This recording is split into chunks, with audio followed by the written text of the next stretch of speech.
As part of MIT Course 6S099, Artificial General Intelligence, I've gotten a chance to sit down with Max Tegmark. He is a professor here at MIT. He's a physicist, spent a large part of his career studying the mysteries of our cosmological universe, but he's also studied and delved into the beneficial possibilities and the existential risks of artificial intelligence. Amongst many other things, he's the co-founder of the Future of Life Institute, author of 2 books, both of which I highly recommend. First, Our Mathematical Universe. Second is Life 3.0. He's truly an out-of-the-box thinker and a fun personality, so I really enjoy talking to him. If you'd like to see more of these videos in the future, please subscribe and also click the little bell icon to make sure you don't miss any videos. Also, Twitter, LinkedIn, agi.mit.edu if you want to watch other lectures or conversations like this one. Better yet, go read Max's book, Life 3.0. Chapter 7 on goals is my favorite. It's really where philosophy and engineering come together. And it opens with a quote by Dostoevsky. The mystery of human existence lies not in just staying alive, but in finding something to live for. Lastly, I believe that every failure rewards us with an opportunity to learn. In that sense, I've been very fortunate to fail in so many new and exciting ways. And this conversation was no different. I've learned about something called radio frequency interference, RFI. Look it up. Apparently, music and conversations from local radio stations can bleed into the audio that you're recording in such a way that almost completely ruins that audio. It's an exceptionally difficult sound source to remove. So I've gotten the opportunity to learn how to avoid RFI in the future during recording sessions. I've also gotten the opportunity to learn how to use Adobe Audition and Isotope RX6 to do some noise, some audio repair. Of course, this is an exceptionally difficult noise to remove. I am an engineer. I'm not an audio engineer. Neither is anybody else in our group, but we did our best. Nevertheless, I thank you for your patience, and I hope you're still able to enjoy this conversation. Do you think there's intelligent life out there in the universe? Let's open up with an easy question. I have a minority view here, actually. When I give public lectures, I often ask for a show of hands who thinks there's intelligent life out there somewhere else, and almost everyone put their hands up. And when I ask why, they'll be like, oh, there's so many galaxies out there. There's gotta be. But I'm a numbers nerd, right? So when you look more carefully at it, it's not so clear at all. When we talk about our universe, first of all, we don't mean all of space. We actually mean, I don't know, you can throw me in the universe if you want. It's behind you there. We simply mean the spherical region of space from which light has had time to reach us so far during the 13.8 billion years since our Big Bang. There's more space here, but this is what we call a universe because that's all we have access to. Mm-hmm. So is there intelligent life here that's gotten to the point of building telescopes and computers? My guess is no, actually. The probability of it happening on any given planet is some number we don't know what it is.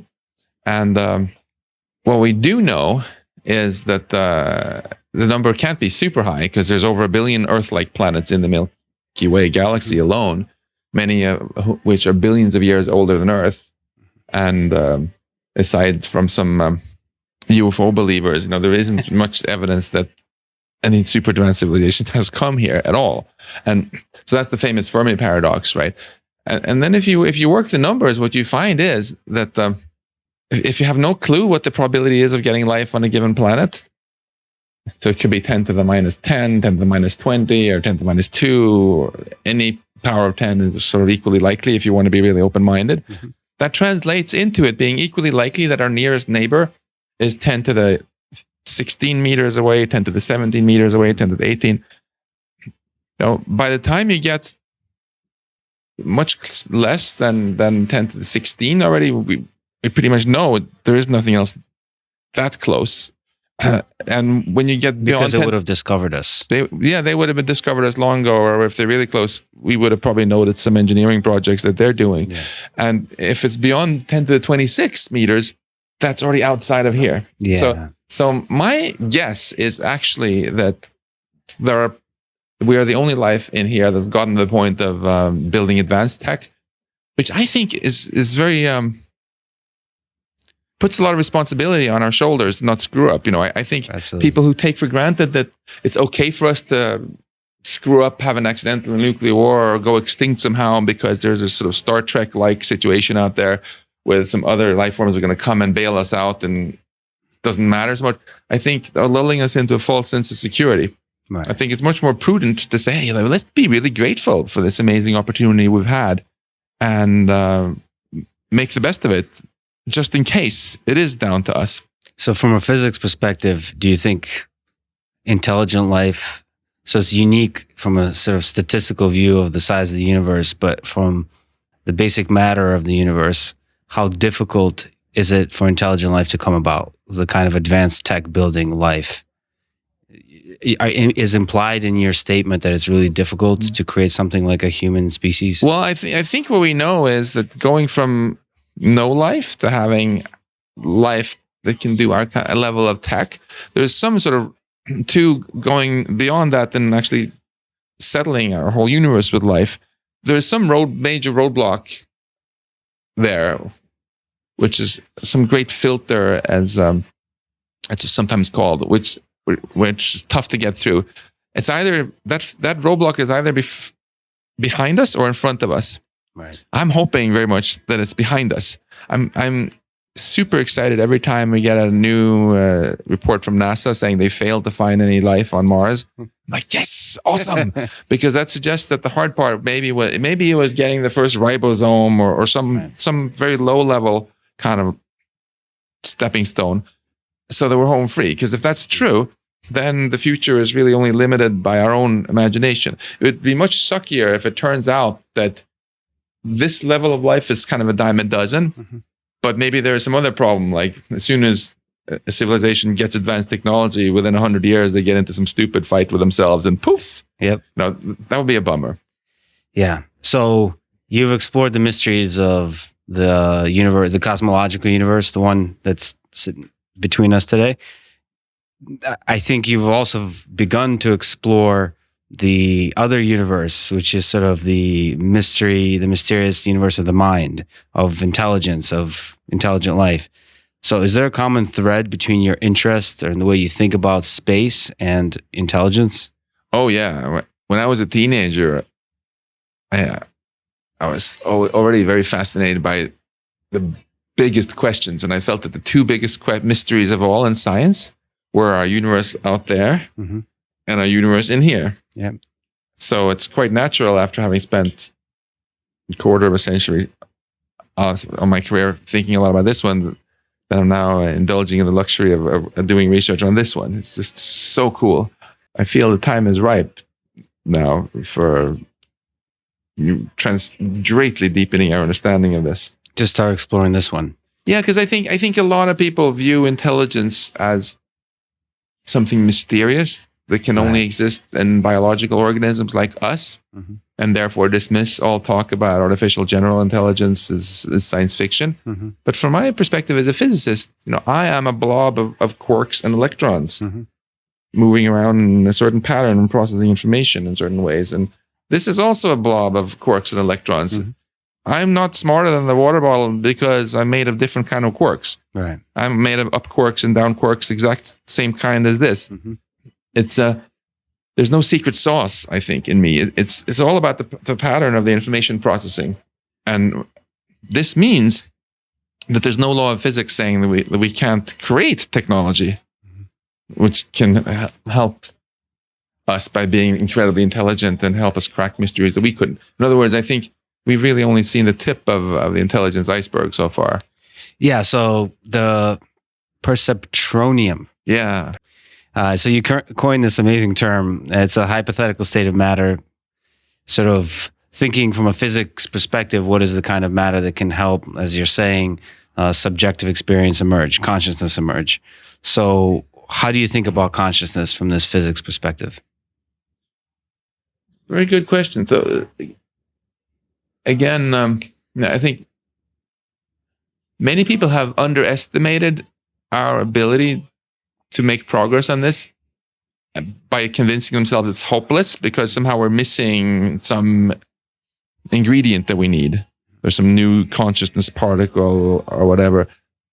I happen to think that we're not missing anything, and that it's not the interesting thing about consciousness. It gives us this amazing subjective experience of colors and sounds and emotions and so on, is rather something at the higher level about the patterns of information processing, and that's why I like to think about this idea of perceptronium. What does it mean for an arbitrary physical system to be conscious in terms of what its particles are doing or its information is doing?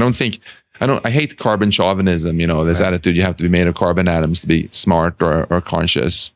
So something about the information processing that this kind of matter performs. Yeah, and you can see I have my favorite equations here describing various fundamental aspects of the world. I think one day, maybe someone who's watching this will come up with the equations that information processing has to satisfy to be conscious. I'm quite convinced there is big discovery to be made there. Because let's face it, we know that some information processing is conscious because we are conscious. But we also know that a lot of information processing is not conscious. Like most of the information processing happening in your brain right now is not conscious. There's like 10 megabytes per second coming in, even just through your visual system. You're not conscious about your heartbeat regulation or most things. Right. Like even like if I just ask you to like read what it says here, you look at it and then, now you know what it said. But you're not aware of how the computation actually happened. Right. You're like, your consciousness is like the CEO that got an email at the end with the final answer. Yeah. So what is it that makes a difference? I think that's both a great science mystery. We're actually studying it a little bit in my lab here at MIT. But I also think it's just a really urgent question to answer. For starters, I mean, if you're an emergency room doctor and you have an unresponsive patient coming in, wouldn't it be great if in addition to having a CT scanner, you had a consciousness scanner that could figure out whether this person is actually having locked-in syndrome or is actually comatose. And in the future, imagine if we build robots or the machine that we can have really good conversations with, which I think is very likely to happen, right? Wouldn't you want to know, like, if your home helper robot is actually experiencing anything, or just like a zombie? I mean, what would you prefer? Would you prefer that it's actually unconscious so that you don't have to feel guilty about switching it off or giving boring chores? Or what would you prefer? Well, certainly I would prefer the appearance of consciousness. Mm-hmm. But the question is whether the appearance of consciousness is different than consciousness itself. And sort of to ask that as a question, do you think we need to, understand what consciousness is, solve the hard problem of consciousness in order to build something like an AGI system? No, I don't think that. I think we will probably be able to build things even if we don't answer that question. But if we want to make sure that what happens is a good thing, we better solve it first. Right. So it's a wonderful controversy you're raising there where you have basically 3 points of view about the hard problem. So there are 2 different points of view that both conclude that the hard problem of consciousness is BS. On one hand, you have some people like Daniel Dennett who say consciousness is just BS because consciousness is the same thing as intelligence. There's no difference. So anything which acts conscious is conscious, just like we are. And then there are also a lot of people, including many top AI researchers I know, who say, consciousness is just bullshit because, of course, machines can never be conscious. Right. They're always going to be zombies. You never have to feel guilty about how you treat them. And then there's a third group of people, including Giulio Tononi, for example, and Christoph Koch and a number of others. I would put myself also in this middle camp, who say that actually some information processing is conscious and some is not. So let's find the equation which can be used to determine which it is. And I think we've just been a little bit lazy, kind of running away from this problem for a long time. It's been almost taboo to even mention the C word in a lot of circles because, but we should stop making excuses. This is a science question, and there are ways we can even test any theory that makes predictions for this. And coming back to this helper robot, I mean, so you said you would want your helper robot to certainly act conscious and treat you like, have conversations with you and stuff. I think so. But would you feel a little bit creeped out if you realized that it was just a glossed up tape recorder, that was just zombie and was sort of faking emotion? Would you prefer that it actually had an experience, or would you prefer that it's actually not experiencing anything, so you don't have to feel guilty about what you do to it? It's such a difficult question because it's like when you're in a relationship and you say, well, I love you, and the other person says, I love you back. It's like asking, well, do they really love you back, or are they just saying they love you back? Don't you really want them to actually love you? It's hard to really know the difference between everything seeming like there's consciousness present, there's intelligence present, there's affection, passion, love, and it actually being there. I'm not sure. Do you have?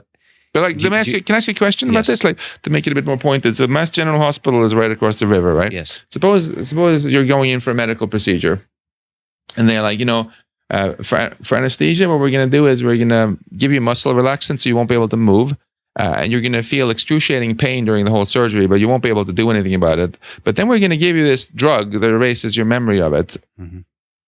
Would you be cool about that?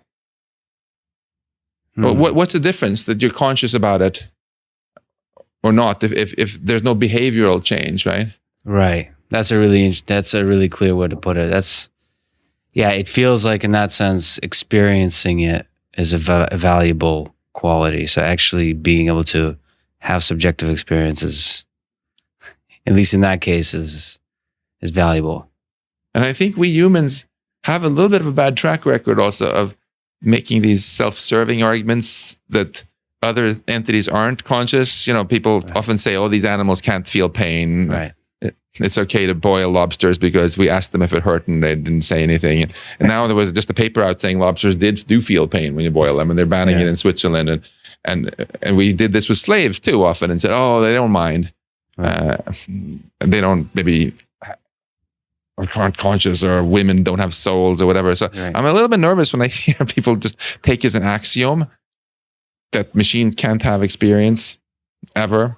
I think this is just a really fascinating science question is what it is. Yeah. Let's research it and try to figure out what it is that makes the difference between unconscious intelligent behavior and conscious intelligent behavior.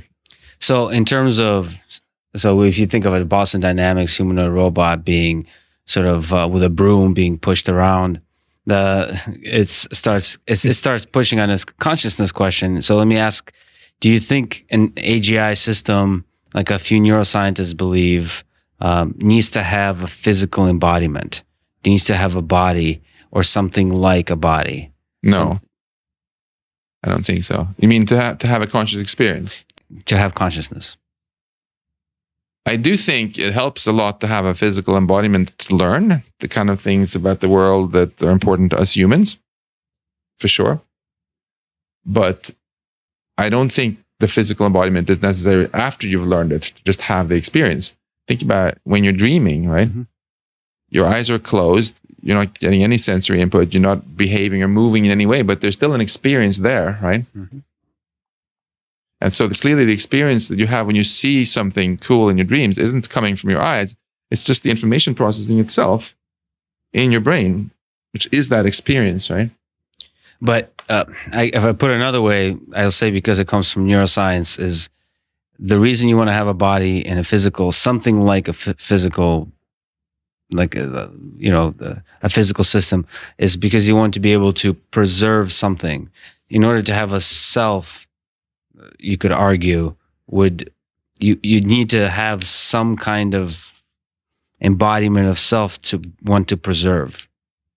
Well, now we're getting a little bit anthropomorphizing things, maybe talking about self-preservation instincts. I mean, we are evolved organisms, right? Right.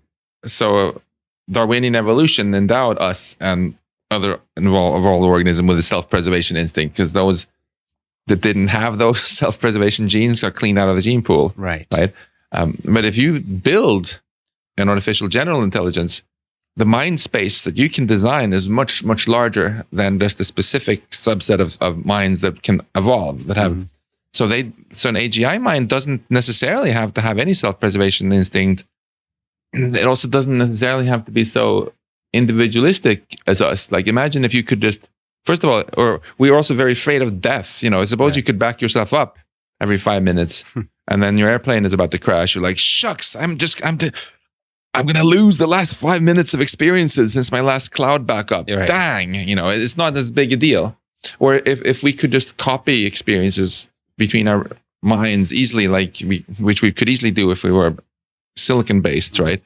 Then maybe we would feel a little bit more like a hive mind. Actually, that maybe it's the so I don't think we should take for granted at all that AGI will have to have any of those sort of competitive as alpha male instincts. Right. On the other hand, this is really interesting because I think some people go too far and say, of course, we don't have to have any concerns either that advanced AI will have those instincts because we can build anything we want.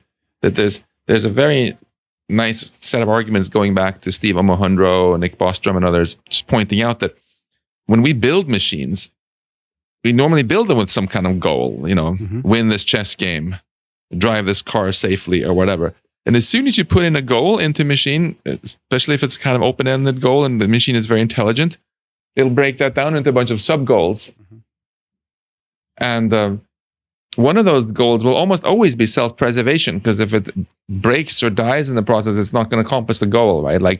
Suppose you just build you have a little robot and you tell it to go down to Star Market here and get you some food, cook you an Italian dinner, and then someone mugs it and tries to break it on the way.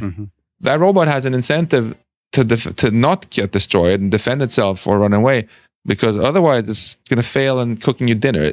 It's not afraid of death, but it really wants to complete the dinner cooking goal, so it will have a self-preservation instinct. Continue being a functional agent in the world somehow. And similarly, if you give any kind of more ambitious goal to an AGI, it's very likely to want to acquire more resources so it can do that better. And it's exactly from those sort of sub-goals that we might not have intended that some of the concerns about AGI safety come. You give it some goal which seems completely harmless, and then before you realize it, it's also trying to do these other things which you didn't want it to do, and it's maybe smarter than us. So it's fascinating. And let me pause just because I am, in a very kind of human-centric way, see fear of death as a valuable motivator. So you don't think, you think that's an artifact of evolution? So that's the kind of mind space evolution created, that we're sort of almost obsessed about self-preservation at some kind of genetic level. You don't think that's necessary to be afraid of death? So not just a kind of sub-goal of self-preservation just so you can keep doing the thing, but more fundamentally sort of have the finite thing, like this ends for you at some point.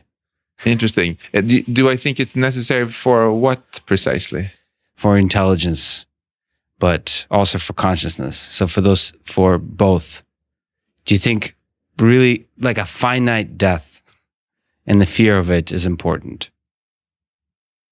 So before I can answer, before we can agree on whether it's necessary for intelligence or for consciousness, we should be clear on how we define those two words, because a lot of really smart people define them in very different ways. Right.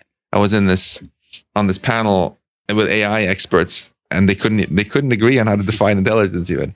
So I define intelligence simply as the ability to accomplish complex goals. I like your broad definition because, again, I don't want to be a carbon chauvinist. Right. And in that case, no, certainly it doesn't require fear of death. I would say Alpha Zero is quite intelligent. Right. I don't think Alpha Zero has any fear of being turned off because it doesn't understand the concept of it even. And similarly, consciousness, I mean, you could certainly imagine very simple kind of experience. If if certain plants have any kind of experience, I don't think they're very afraid of dying, because there's nothing they can do about it anyway, much. So there wasn't that much value in. But more seriously, I think if you ask not just about being conscious, but maybe having what we might call an exciting life, where you feel passion and really appreciate the things. Maybe perhaps it does help having that backdrop that, hey, it's finite. Let's make the most of this. Let's live to the fullest. So, I mean, if you knew you were going to just live forever, do you think you would change your?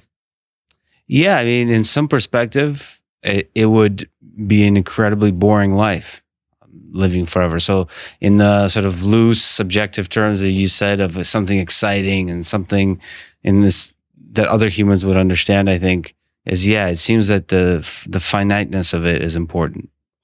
Well, the good news I have for you then is, based on what we understand about cosmology, everything is in our universe is ultimately probably finite. Although Big Crunch or big what's the infinite? Yeah, we could have a big chill or a big crunch or a big rip or the big snap or death bubbles.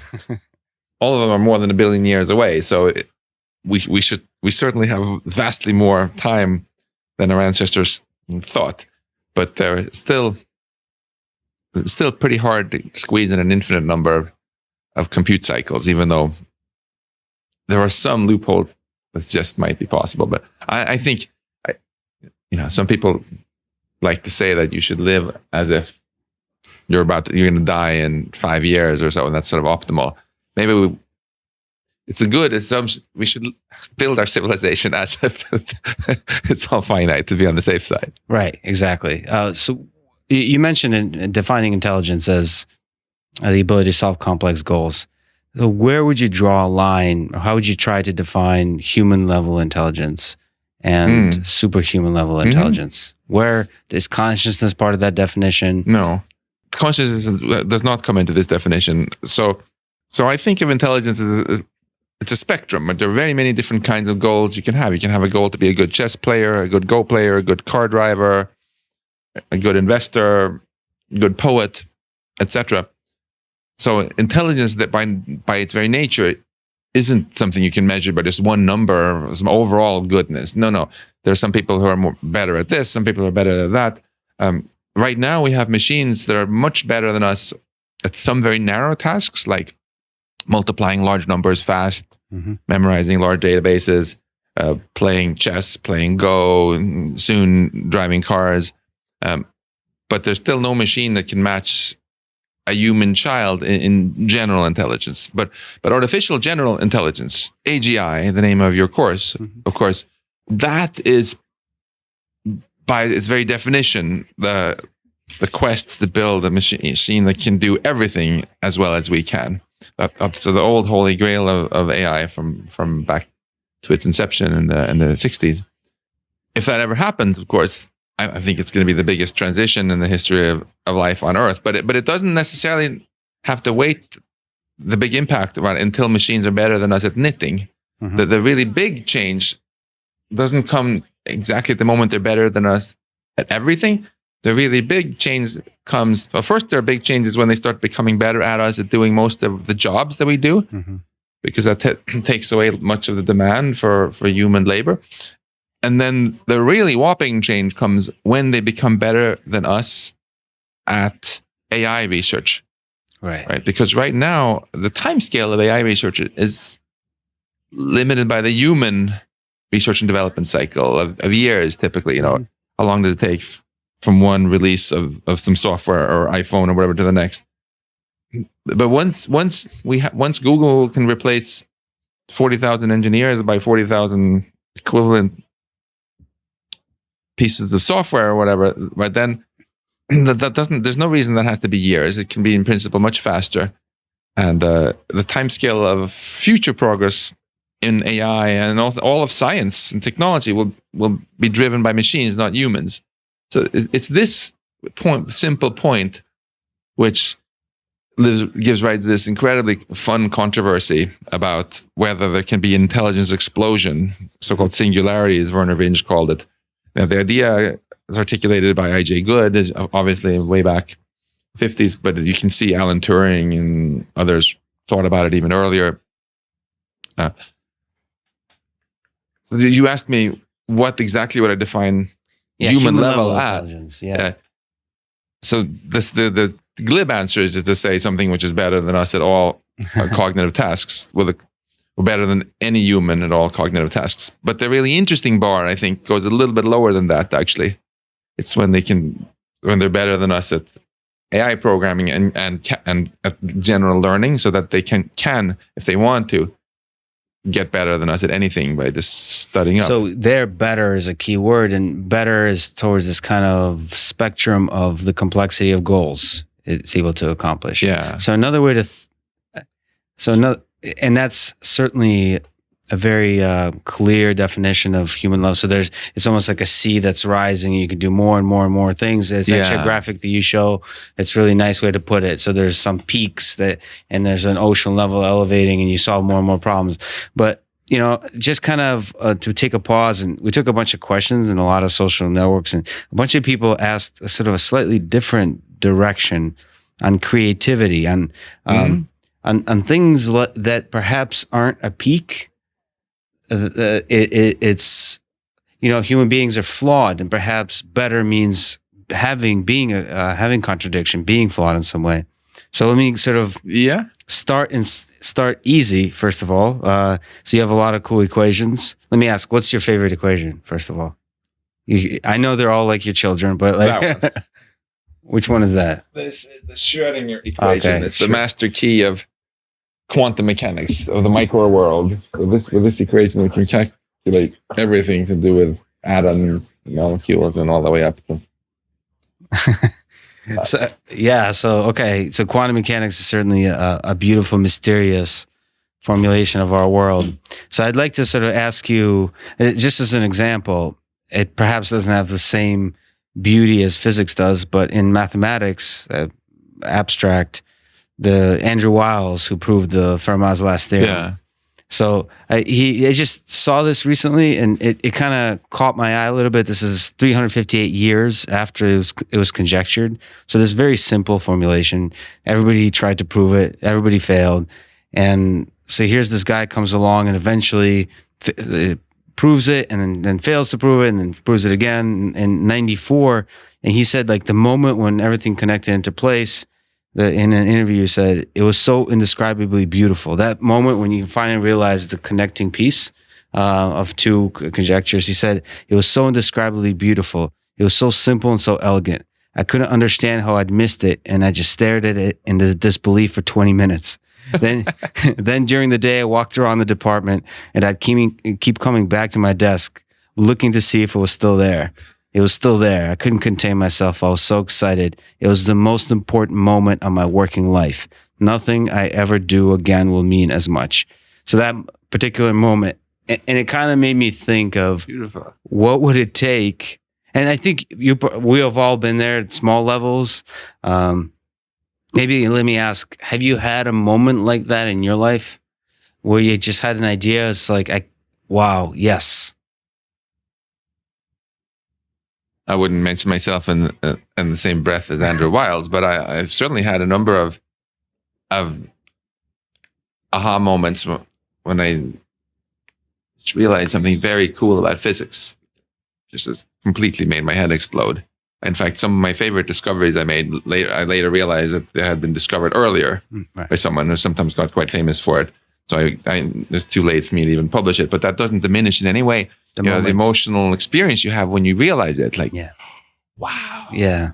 So what would it take in that moment, that wow, that was yours in that moment? So what do you think it takes for an intelligent system, an AGI system, an AI system to have a moment like that? It's a tricky question because there are actually two parts to it, right? One of them is, can it accomplish that proof? Can it prove that you can never write a to the n plus b to the n equals 3 to equals z to the n for all integers, et cetera, when n is bigger than 2? That's simply a question about intelligence. Can you build machines that are that intelligent And I think by the time we get a machine that can independently come up with that level of proofs, probably quite close to AGI. The second question is a question about consciousness. When will how likely is it that such a machine will actually have any experience at all, as opposed to just being like a zombie? And would we expect it to have some sort of emotional response to this, or anything at all akin to human emotion, where when it accomplishes its machine goal, it views it as somehow something very positive and right and sublime and deeply meaningful? I would certainly hope that if in the future we do create machines that are our peers, or even our descendants, that I would certainly hope that they do have this sort of sublime appreciation of life. In a way, my absolutely worst nightmare would be that at some point in the future, the distant future, maybe our cosmos is teeming with all this post-biological life doing all this seemingly cool stuff, and maybe the last humans, by the time our species eventually fizzles out, will be like, well, that's okay because we're so proud of our descendants here, and look what all the... My worst nightmare is that we haven't solved the consciousness problem, and we haven't realized that these are all the zombies. They're not aware of anything any more than a tape recorder has any kind of experience. So the whole thing has just become a play for empty benches. That would be like the ultimate zombie apocalypse to me. So I would much rather, in that case, that we have these beings which can just really appreciate how how amazing it is. And in that picture, what would be the role of creativity? We had a few people ask about creativity. Yeah. Do you think, when you think about intelligence, I mean, certainly the story you told at the beginning of your book involved, creating movies and so on. Yeah. Sort of making money. You can make a lot of money in our modern world with music and movies. So if you are an intelligent system, you may want to get good at that. Yeah. But that's not necessarily what I mean by creativity. Is it important on that complex goals where the sea is rising for there to be something creative? Or am I being very human-centric and thinking creativity is somehow special relative to intelligence?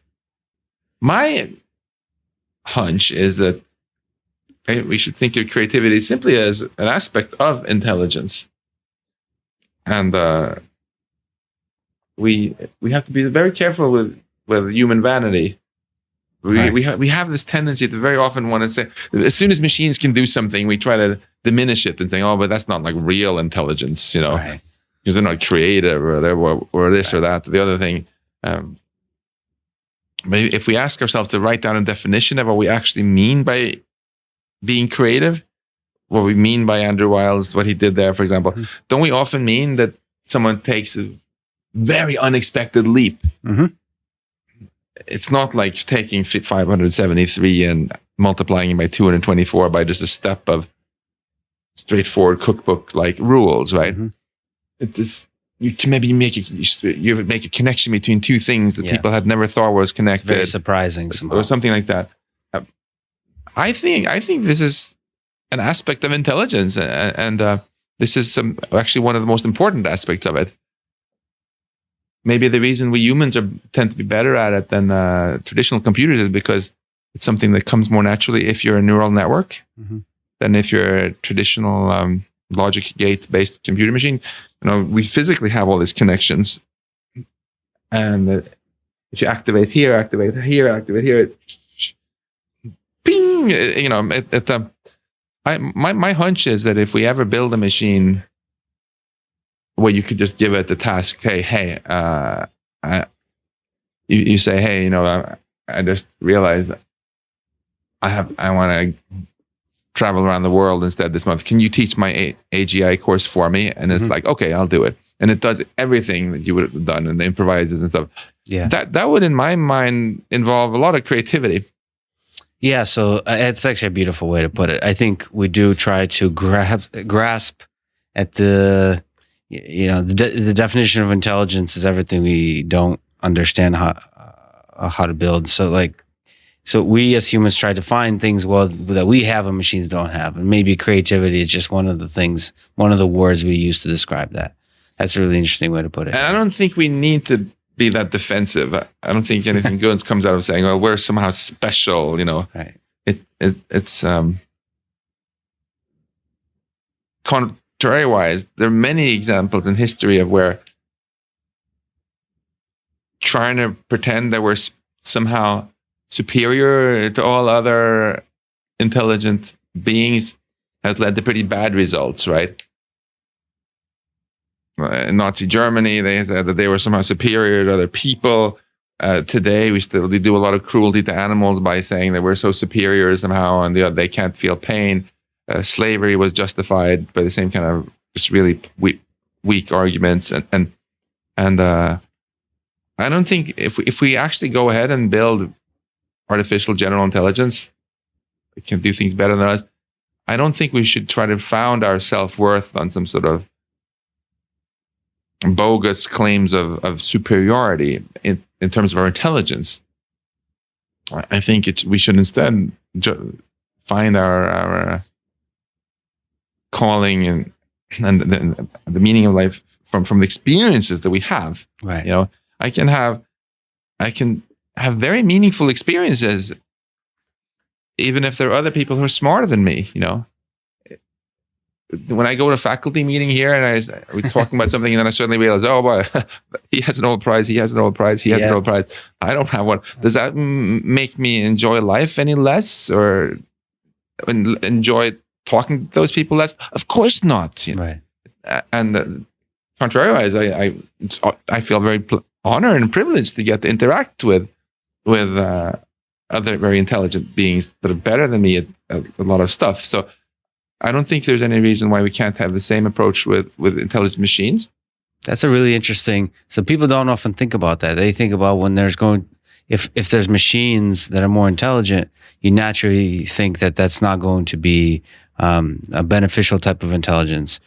You don't realize it could be, like peers with Nobel Prizes that would be just fun to talk with, and they might be clever about certain topics, and you can have fun having a few drinks with them. So, well, also, another example we can all relate to of why it doesn't have to be a terrible thing to be in the presence of people who are even smarter than us all around is when you and I were both 2 years old. I mean, our parents were much more intelligent than us, right? Yep. Worked out okay. Yep. Because their goals were aligned with our goals. Yeah. And that, I think, is really the number one key issue we have to solve. If we value alignment problem, exactly, because people who see too many Hollywood movies with lousy science fiction plot lines, they worry about the wrong thing, right? They worry about some machine suddenly turning evil. It's not malice that's the concern. It's competence. Right? By definition, intelligent makes you very competent. If you have a more intelligent Go playing computer playing as the less intelligent one, and when we define intelligence as the ability to accomplish Go winning, right? Mm-hmm. It's going to be the more intelligent one that wins. Right. And if you have a human and then you have an AGI that's more intelligent in all ways, and they have different goals, guess who's going to get their way, right? So I was just reading about this particular rhinoceros species that was driven extinct just a few years ago. Yes. Kind of a bummer. I was looking at this cute picture of a mommy rhinoceros with its child, and why did we humans drive it to extinction? It wasn't because we were evil rhino haters, right, as a whole. It was just because our goals weren't aligned with those of the rhinoceros, and it didn't work out so well for the rhinoceros because we were more intelligent, right? Mm-hmm. So I think it's just so important that if we ever do build AGI, before we unleash anything, we have to make sure that it learns to understand our goals, that it adopts our goals, and that it retains those goals. So the cool, interesting problem there is us as human beings trying to formulate our values. So, you could think of the United States Constitution as a way that people sat down at the time, a bunch of white men, but which is a good example. We should say they formulated the goals for this country, and a lot of people agree that those goals actually held up pretty well. It's an interesting formulation of values and failed miserably in other ways.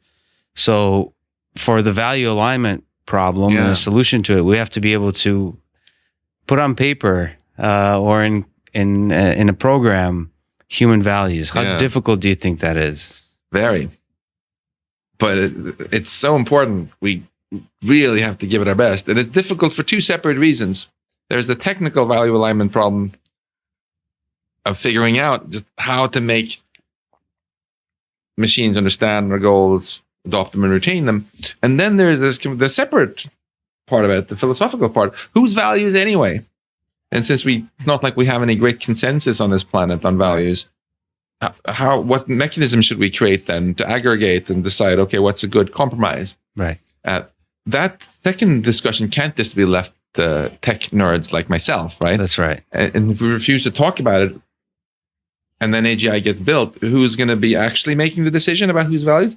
It's going to be a bunch of dudes in some tech company, right? Yeah. And are they necessarily so representative of all of humankind that we want to just entrust it to them? Or are they even uniquely qualified to speak to future human happiness just because they're good at programming AI? I'd much rather have this be a really inclusive conversation. But do you think it's possible, so you create a beautiful vision that includes sort of the diversity, cultural diversity, and various perspectives on discussing rights, freedoms, human dignity.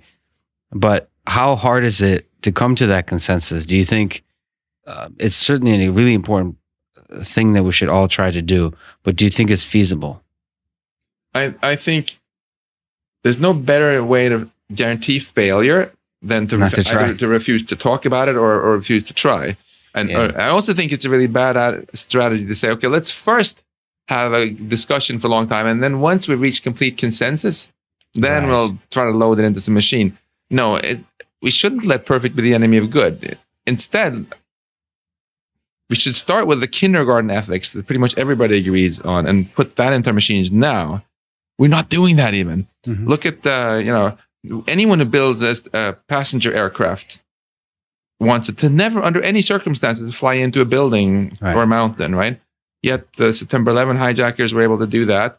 And even more embarrassingly, Andreas Lubitz, this depressed Germanwings pilot, when he flew his passenger jet into the Alps, killing over 100 people, he just told the autopilot to do it. He told the freaking computer to change the altitude to 100 meters. Yeah. And even though it had the GPS maps, everything, the computer was like, okay. So we should take those very basic values, where the problem is not that we don't agree. The problem is just we've been too lazy to try to put it into our machines, and make sure that from now on, airplanes will just, which all have computers in them, will just refuse to do something like that. Go into safe mode, maybe lock the cockpit door, go to the nearest airport, and there's so much other technology in our world as well now, where it's really becoming quite timely to put in some sort of very basic values like this. Even in cars, we've had enough vehicle terrorism attacks by now, where people have driven trucks and vans into pedestrians, that it's not at all a crazy idea to just have that hardwired into the car. Because there's always going to be people who for some reason want to harm others, but most of those people don't have the technical expertise to figure out how to work around something like that. So if the car just won't do it, it helps. So let's start there. So there's a lot of that's a great point. So not chasing perfect. There's a lot of things that most of the world agrees on. Yeah, and let's start there. Let's start there. And then once we start there, we'll also get into the habit of having these kind of conversations about, okay, what else should we put in here, and have these discussions. This should be a gradual process then. Great. So, but that also means describing these things and describing it to a machine. So one thing, we had a few conversations with Stephen Wolfram. I'm not sure if you're familiar with Stephen. Oh yeah, I know him quite well. Yeah. So he has, works with a bunch of things, but cellular automata, these simple computable things, these computation systems. And he kind of mentioned that, we probably have already within these systems already something that's AGI, meaning like we just don't know it because we can't talk to it. So if you give me this chance to try to at least form a question out of this, is I think it's an interesting idea to think that we can have intelligent systems, but we don't know how to describe something to them, and they can't communicate with us. I know you're doing a little bit of work in explainable AI, trying to get AI to explain itself. Mm-hmm. So what are your thoughts of natural language processing or some kind of other communication? How does the AI explain something to us? How do we explain something to machines? Or you think of it differently? So there are two separate parts to your question there. One of them has to do with communication, which is super interesting, and I'll get to that in a sec. The other is whether we already have AGI, but we just haven't noticed it there. Right. There I beg to differ. I don't think there's anything in any cellular automaton or anything, or the internet itself or whatever, that has artificial general intelligence in that it can really do exactly everything we humans can do better. Right. I think the day that happens, when that happens, we will very soon notice. We'll probably notice even before, because in a very, very big way. But for the second part, though, wait, can I just sorry? So, because you have this beautiful way of formulating consciousness as information processing, and you can think of intelligence as information processing, and you can think of the entire universe. There's these particles and these systems roaming around that have this information processing power. You don't think there is something with the power to process information in the way that we human beings do that's out there that needs to be sort of connected to? It seems a little bit philosophical, perhaps, but there's something compelling to the idea that the power is already there. It's the focus should be more on being able to communicate with it. Well, I agree that in a certain sense, the hardware processing power is already out there, because our universe itself, you can think of it as being a computer already, right? It's constantly computing what water waves, how to evolve the water waves on the River Charles, and how to move the air molecules around. And right. Seth Lloyd has pointed out, my colleague here, that you can even in a very rigorous way think of our entire universe as just being a quantum computer. Mm-hmm. It's pretty clear that our universe supports this amazing processing power, because you can even, within this physics computer that we live in, right, we can even build actual laptops and stuff. So clearly the power is there. It's just that most of the compute power that nature has, it's, in my opinion, kind of wasting on boring stuff like simulating yet another ocean wave somewhere where no one is even looking, right? So in a sense, what life does, what we are doing when we build computers, is we're rechanneling all this compute that nature is doing anyway, right, into doing things that are more interesting than just yet another ocean wave, and let's do something cool here.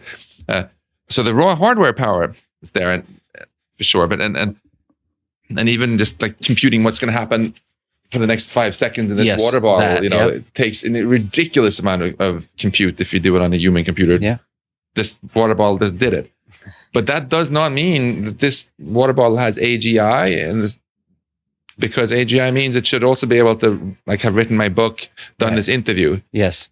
And I don't think it's just communication problems. As far as we know. Don't think it can do it. And although Buddhists say when they watch the water, and that there is some beauty, that there's some depth and beauty in nature that they can communicate with. Communication is also very important, though, because, look, part of my job is being a teacher.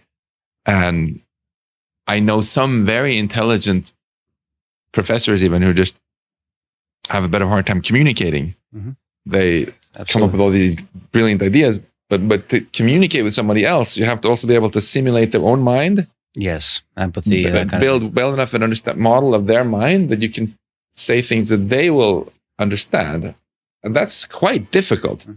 Right? That's why today it's so frustrating if you have a computer that makes some cancer diagnosis and you ask it, well, why are you saying I should have this surgery?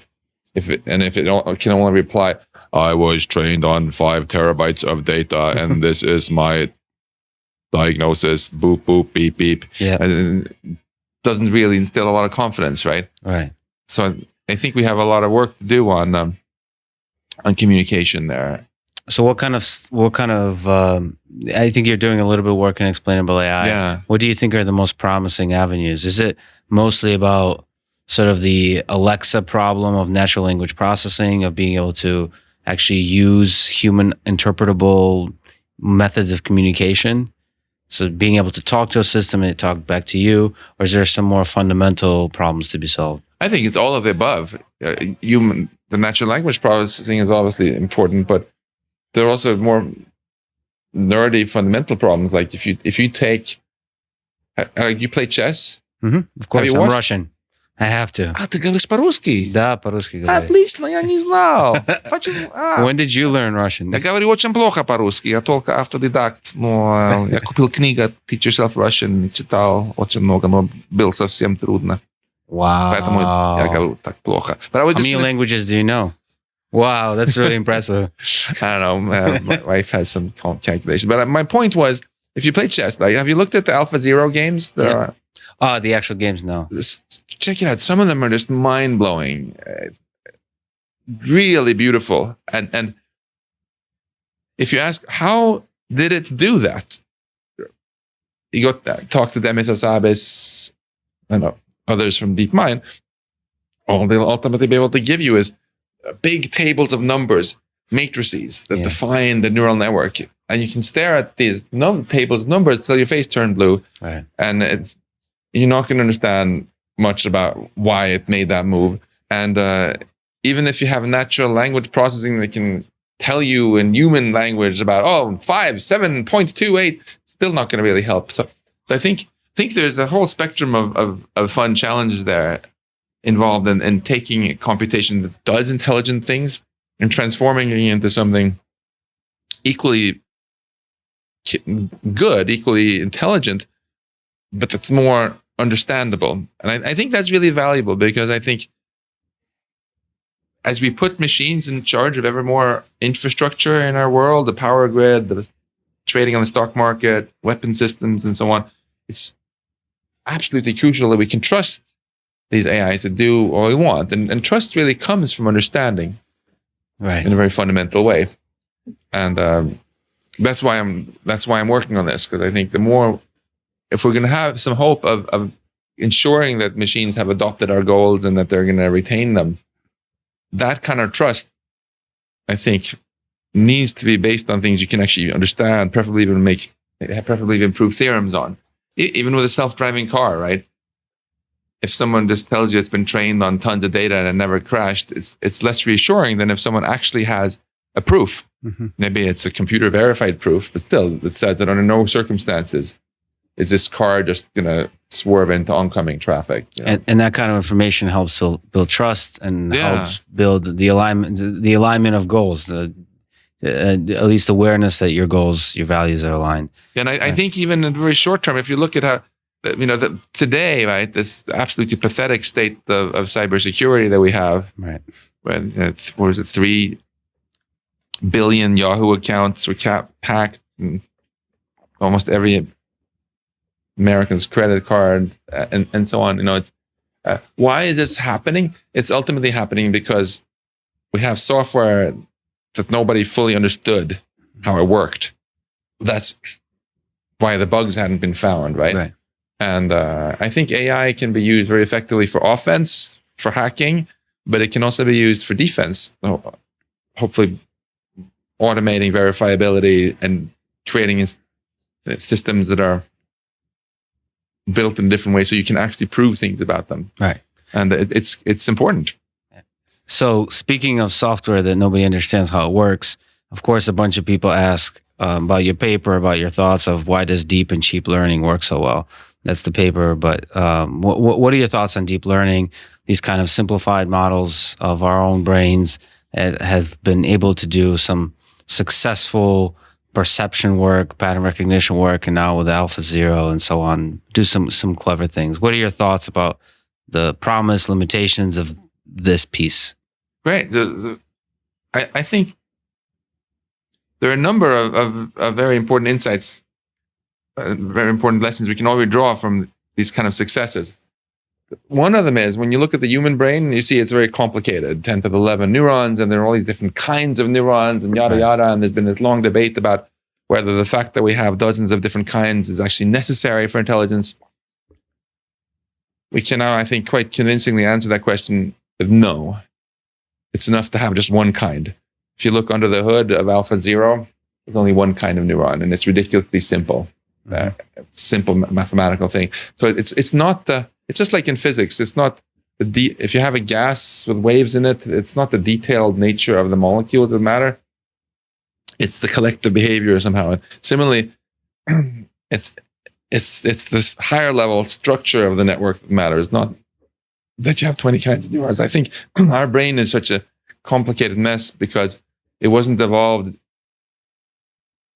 just to be intelligent. It was evolved to also be self-assembling, right, and self-repairing, right, and evolutionarily attainable, yeah, and so on. patches and so on. Yeah. So I think it's pretty. My hunch is that we're going to understand how to build AGI before we fully understand how our brains work. Mm-hmm. Just like we understood how to build flying machines long before we were able to build a mechanical bird. Yeah, that's right. You've given the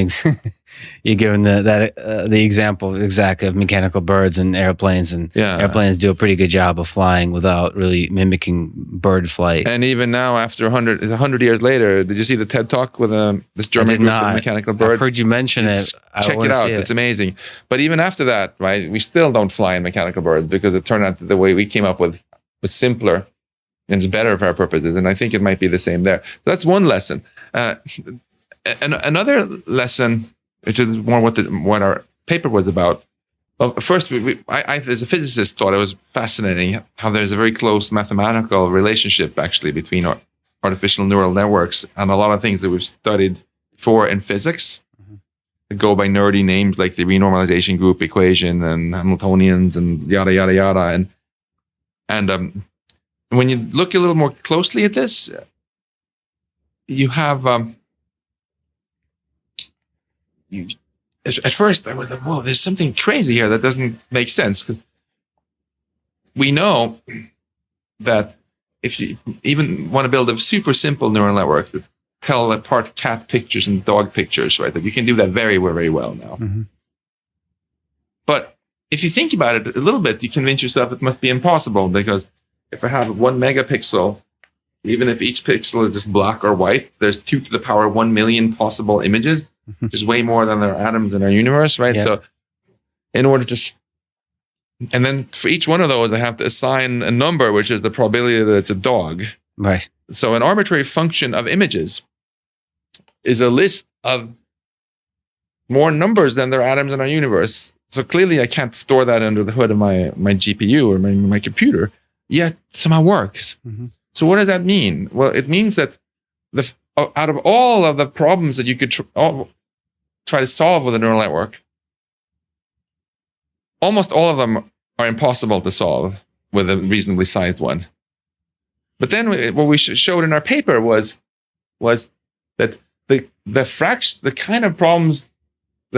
all the problems that you could possibly pose that we actually care about, given the laws of physics, is also an infinitesimally tiny little part. And amazingly, they're basically the same part.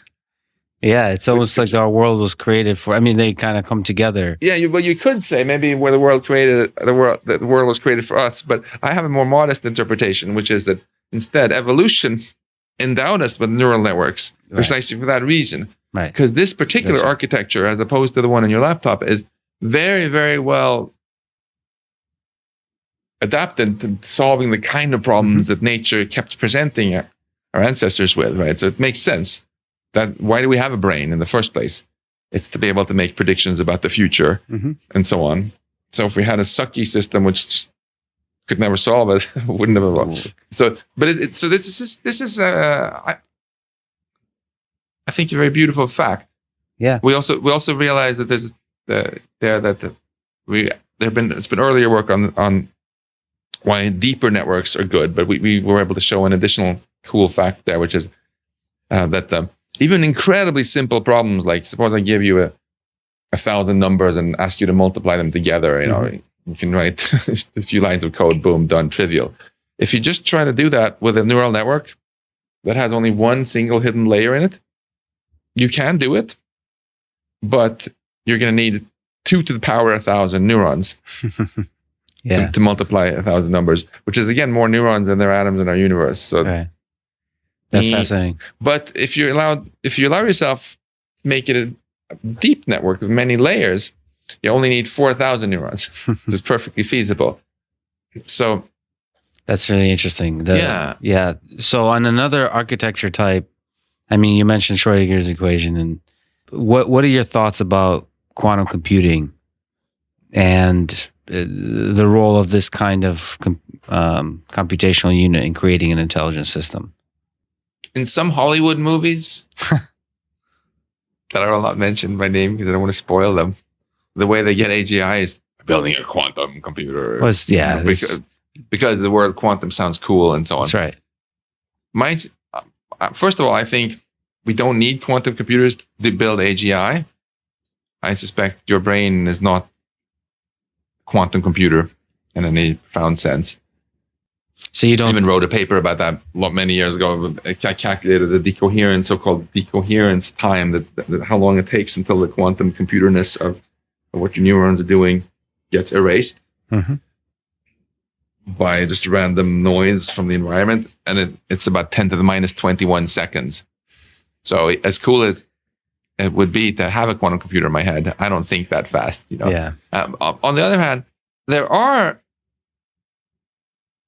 very cool things you could do with quantum computers, or I think we'll be able to do soon when we get bigger ones, that might actually help machine learning do even better than the brain. So, for example, this is just a moonshot, but the learning is very much the same thing as search. If you're trying to train a neural network to learn to do something really well, you have some loss function, you have a bunch of knobs you can turn, represented by a bunch of numbers, and you're trying to tweak them so that it becomes as good as possible at this thing. So if you think of a landscape with some valley, where each dimension of the landscape corresponds to some number you can change, you're trying to find the minimum. And it's well known that if you have a very high dimensional landscape, complicated things, it's super hard to find the minimum, right? Quantum mechanics is amazingly good at this. Right. Like, if I want to know what's the lowest energy state this water can possibly have, incredibly hard to compute, but we can. But nature will happily figure this out for you if you just cool it down, make it very, very cold. If you put a ball somewhere, it'll roll down to its minimum, and this happens metaphorically at the energy landscape too. And quantum mechanics even uses some clever tricks, which today's machine learning systems don't. Like, if you're trying to find the minimum and you get stuck in a little local minimum here, in quantum mechanics, you can actually tunnel through the barrier and get unstuck again. And that's really interesting. Yeah, so maybe, for example, we'll one day use quantum computers to help train neural networks better. That's really interesting. Okay, so as a component of kind of the learning process, for example. Yeah. Let me ask, sort of wrapping up here a little bit, let me return to the questions of our human nature and love, as I mentioned. So do you think, you mentioned sort of a helper robot, but you could think of also personal robots. Do you think the way we human beings fall in love and get connected to each other is possible to achieve in an AI system, a human level AI intelligence system? Do you think we would ever see that kind of connection? Or, in all this discussion about solving complex goals, is this kind of human social connection? Do you think that's one of the goals on the peaks and valleys that with the raising sea levels that we'll be able to achieve? Or do you think that's something that's ultimately, or at least in the short term, relative to the other goals, is not achievable? I think it's all possible. And I mean, in recent, there's a very wide range of guesses, as you know, among AI researchers when we're going to get AGI. Some people, like our friend Rodney Brooks says it's going to be hundreds of years at least. And then there are many others who think it's going to happen relatively much sooner. And recent polls, maybe half or so of AI researchers think we're going to get AGI within decades. So if that happens, of course, then I think these things are all possible. But in terms of whether it will happen, I think we shouldn't spend so much time asking what do we think will happen in the future, as if we are just some sort of pathetic, passive bystanders, waiting for the future to happen to us. Hey, we're the ones creating this future, right? So we should be proactive about it and ask ourselves what sort of future we would like to have happen. That's right. Trying to make it like that. What would I prefer? It's just some sort of incredibly boring zombie-like future where just all these mechanical things happen and there's no passion, no emotion, no experience, maybe even. No, I would, of course, much rather prefer if all the things that we find that we value the most about humanity, our subjective experience, passion, inspiration, love, if we can create a future where those things do exist. I think ultimately it's not our universe giving meaning to us, it's us giving meaning to our universe. And if we build more advanced intelligence, let's make sure we build it in such a way that meaning is part of it. A lot of people that seriously study this problem and think of it from different angles have trouble in the majority of cases, if they think through that happen, are the ones that are not beneficial to humanity. Right. And so, so what are your thoughts? What should people, I really don't like people to be terrified. What's a way for people to think about it in a way that, in a way where we can solve it and we can make it better? Yeah. No, I don't think panicking is going to help in any way. It's not going to increase chances of things going well either. Even if you are in a situation where there is a real threat, does it help if everybody just freaks out? Right. No, of course not. I think, there are, of course, ways in which things can go horribly wrong. First of all, it's important when we think about about the problems and risks, to also remember how huge the upsides can be if we get it right. Right. Everything we love about society and civilization is a product of intelligence. So if we can amplify our intelligence with machine intelligence and not anymore lose our loved one to what we're told is an uncurable disease and things like this, of course, we should aspire to that. So that can be a motivator, I think, reminding ourselves that the reason we try to solve problems is not just because we're trying to avoid gloom, but because we're trying to do something great. Right. But then in terms of the risks, I think the really important question is to ask, what can we do today that will actually help make the outcome good, right? And dismissing the risk is not one of them. I find it quite funny often when I'm on discussion panels about these things, how the people who work for companies always like, oh, nothing to worry about. And it's only academics sometimes express concerns. That's not surprising at all if you think about it. Right. Upton Sinclair quipped, right, that it's hard to make a man believe in something when his income depends on not believing in it. And frankly, we know a lot of these people in companies that they're just as concerned as anyone else. But if you're the CEO of a company, that's not something you want to go on record saying when you have silly journalists who are going to put a picture of a Terminator robot when they quote you. So the issues are real, and the way I think about what the issue is basically, the real choice we have is, first of all, are we going to just dismiss the risks and say, well, let's just go ahead and build machines that can do everything we can do better and cheaper. Let's just make ourselves obsolete as fast as possible. What could possibly go wrong? Right. That's one attitude. The opposite attitude, I think, is to say, here's this incredible potential, let's think about what kind of future we're really, really excited about. What are the shared goals that we can really aspire towards? And then let's think really hard about how we can actually get there. So start with don't start thinking about the risks. Start thinking about the goals.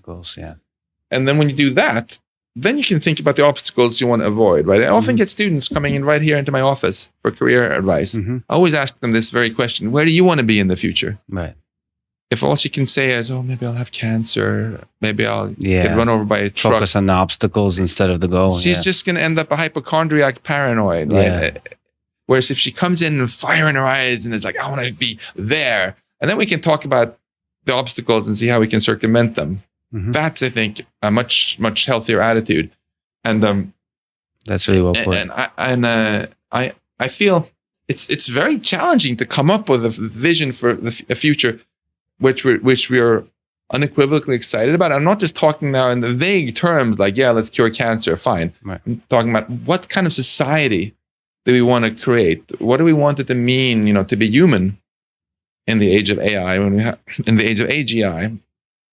So if we can have this conversation, broad, inclusive conversation, and gradually start converging towards some future that with some direction at least that we want to steer towards, right? Then we'll be much more motivated to constructively take on the obstacles. And I think if I try to wrap this up in a more succinct way, I think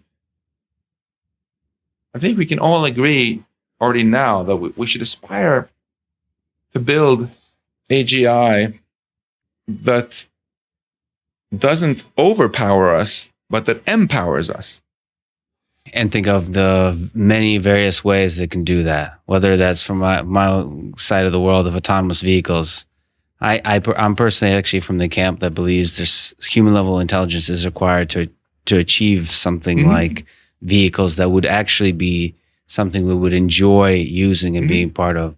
So that's the one example. And certainly there's a lot of other types of robots in medicine and so on. So focusing on those and then coming up with the obstacles, coming up with the ways that can go wrong and solving those one at a time. And just because you can build an autonomous vehicle, even if you could build one that would drive just fine without you, maybe there are some things in life that we would actually want to do ourselves. That's right. Right?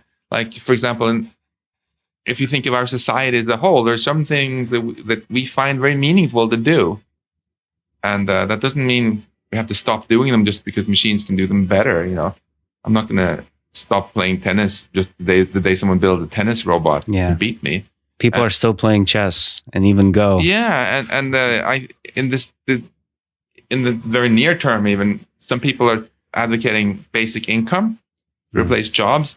But if the government is going to be willing to just hand out cash to people for doing nothing, then one should also seriously consider whether the government should also just hire a lot more teachers and nurses and the kind of jobs which people often find great fulfillment in doing, right? I get very tired of hearing politicians saying, "Oh, we can't afford hiring more teachers, but we're going to maybe have basic income." If we can have more serious research and thought into what gives meaning to our lives, the jobs give so much more than income, right? Mm-hmm.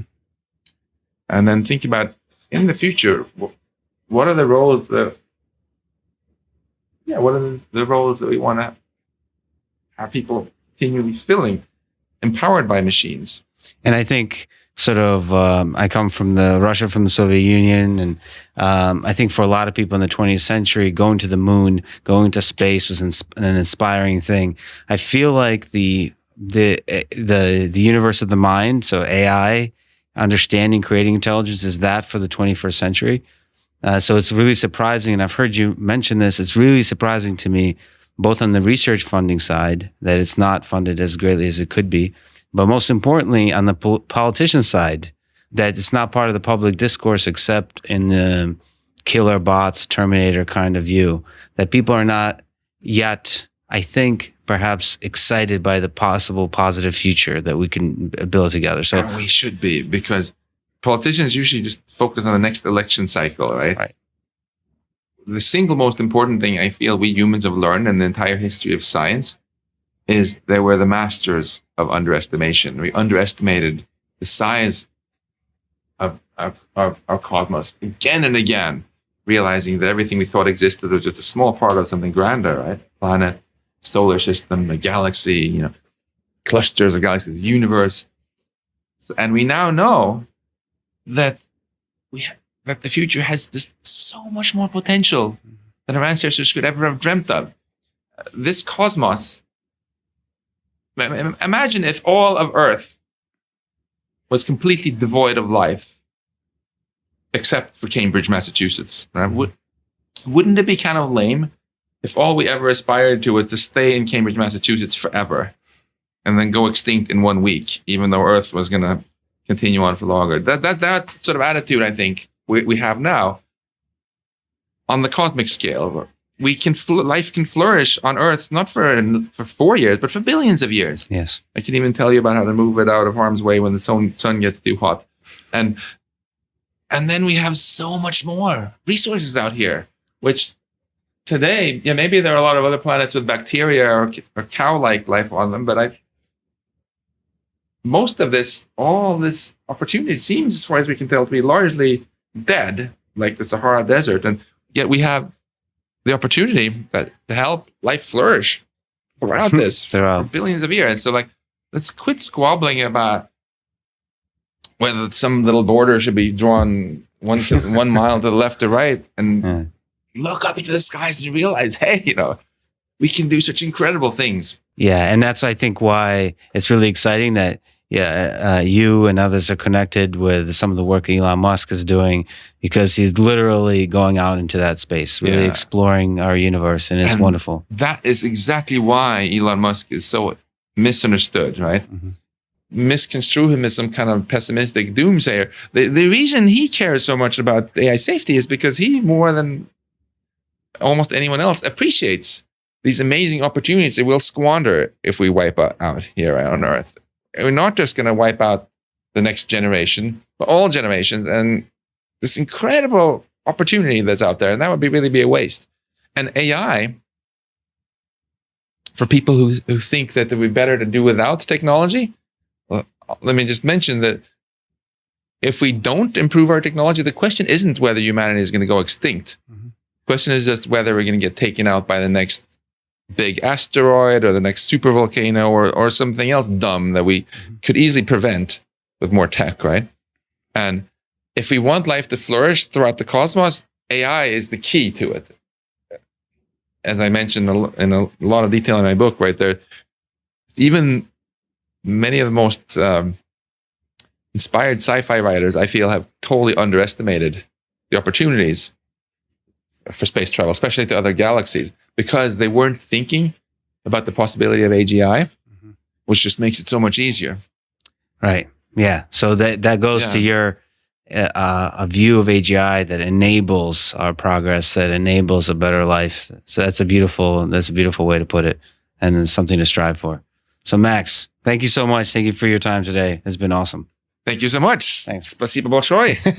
Молодец.